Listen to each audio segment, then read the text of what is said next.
The 24th day of August is today, being Sunday 2025. Good evening, thanks for joining me in this video. Let's talk about one of the most controversial arms deal in the world right now. It is no longer news that Nigeria enters 346 million arms deal with the United States of America.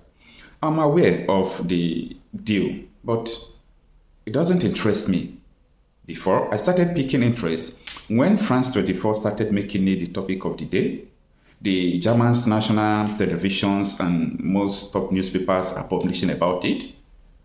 Most of the news medias in Asia, people are talking about it. I said, why are people picking interest in Nigeria versus America, or Nigeria-America arms deal? Why are people picking interest on this? By the way, this is not the first time Nigeria is buying arms from America. Remember that during the time of Muhammadu Buhari, there were some sophisticated arms and fighter jet they wanted to buy. American government refused under Donald J. Trump, and they sold some of them that are not that sophisticated and to Kanu fighter jet instead of the one they requested. So they reduced the firepower that they are sending to them that time. So this is not the first time. Nigeria bought from Italy, and that is attacking helicopter and all those things. They bought equipment from Italy. And there are so many countries, including Russia. What other countries again? Now, why am I naming these countries that Nigeria have bought and are still buying ammunition from? America is not the first, and it will never be the last. So at this moment in time, why is it that so many people are picking interest? Now, I want to analyze, the situation around this arms to you people, but let us look into what France 24 reported. It says $346 million US Nigeria arms deal sets rights groups on edge. Now, if you read this article, it's all about how the Nigerian government are violating human rights with the sophisticated equipments and fighter jets they have. Only this year, about 4 times, the Nigerian Air Force has bombed vigilantes and civilians, not the terrorists. Okay? If you count the number of times they have bombed the terrorists, I think it is 3 times. Why civilians up to 5 times?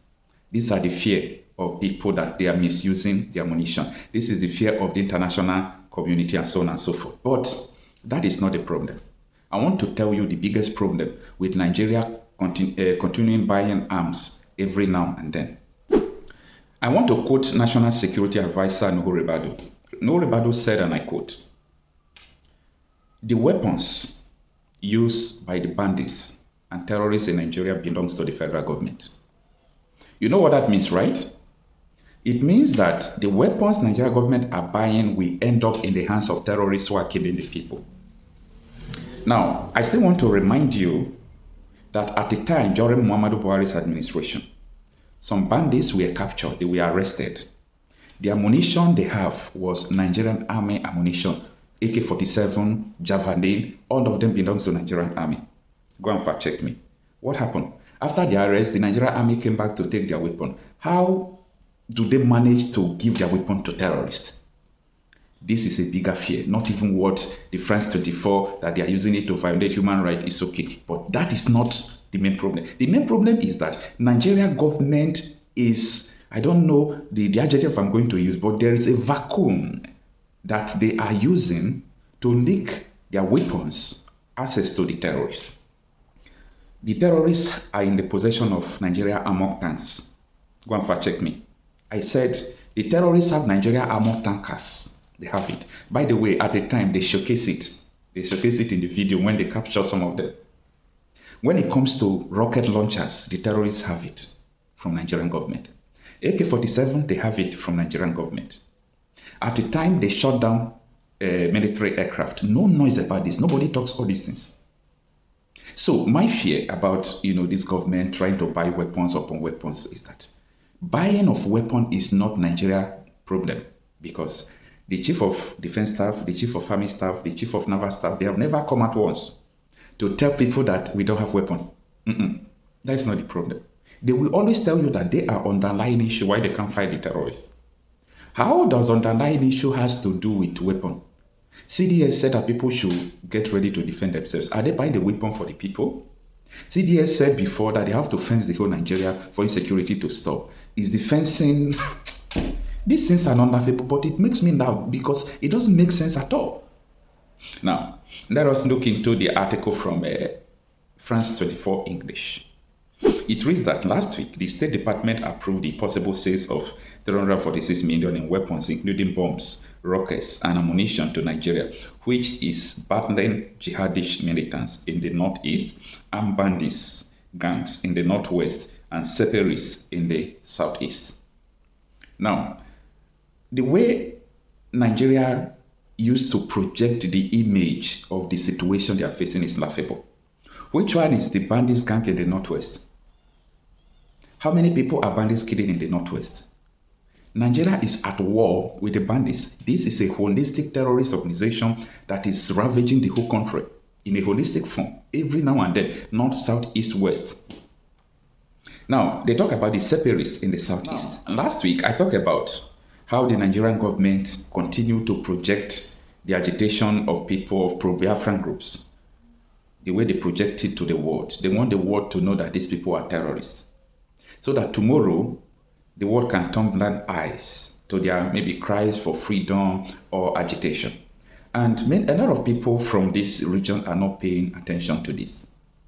This is terrible. Yes, there are insecurity in the southeast. I will not say they are not insecurity. But this insecurity in the southeast are not from majority of the people whom you call the pro-Biafra agitators. These are pure criminals. Some of them are Igbos. Some of them are invaders, the bandits. Some of them are Igbos. They live in the bush. They carry out criminal activities. But what the Nigerian government are not telling the world, and what the journalists in Nigeria face to tell the world, is that in the southeast, where all these things are happening, you have military presence all over there.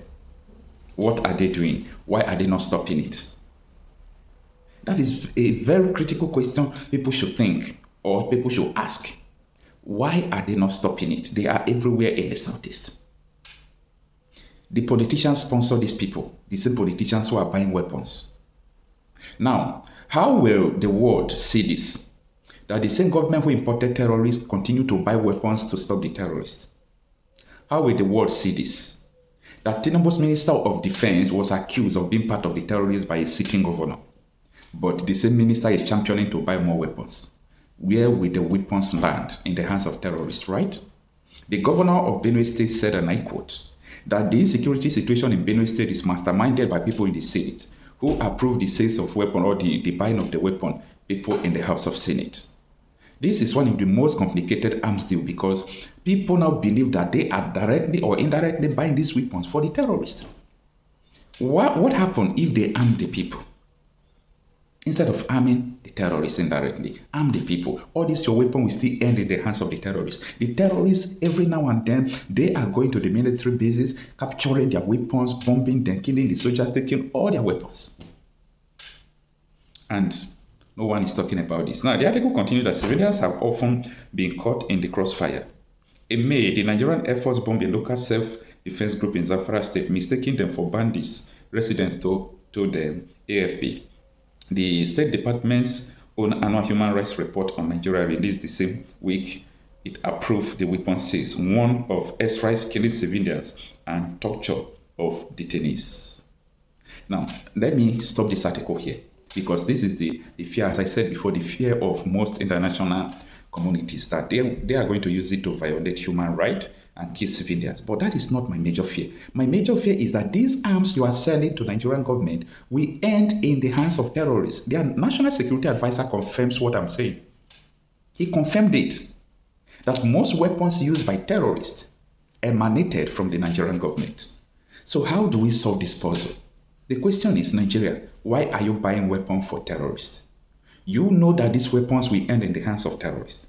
You know the terrorists will come to your barrack, and they have been doing it, they will continue to do it because your people have not shown capacity, and the rate of collusion between the government agencies with these terrorists is alarming. There are so many questions and puzzles that are unanswered. But does the Nigerian people actually care? They do not. This is not because They don't want to leave. This is not because they like the terrorist state of their territory. No. This is because Nigeria has weaponized poverty. There is what they call, hierarchy of needs. Before someone could talk about terrorists killing him, the person must be able to make sure the person eats, him or her eats. So anyone that have not eaten, it will be difficult for them to think about security. Security is not forced to them. People don't have water to drink. How can they think about security? Some people are praying to die. That is where the situation has degenerated to. Some people are praying to die. How can they think about security? This is just the state we are in Nigeria. And another, most painful thing here is that a lot of Nigerian celebrities, businessmen, influencers are disconnected from the reality. You know why? Most of them will run to places that they don't have insecurity. And they will pose as if all is well. They will live, their lavish lifestyle, do what. Some of them cannot go to their village to build house and stay because of insecurity. They can go to Abuja or Lagos. When you talk about this insecurity, they will tell you forget about it. Why? Because they are not the one dying. They have the money to run to the metropolitan area. But people in the village, in the rural area, who are the victims of the terrorists, the Nigerian army human rights abuses, vigilante group human rights abuses. I mean vigilante formed by the government, not the ones formed by the community people. All these things makes me sick. Where do we get here? How? And how do we come out of this mess? I've always said that Nigeria cannot save Nigeria. Something must be done about this.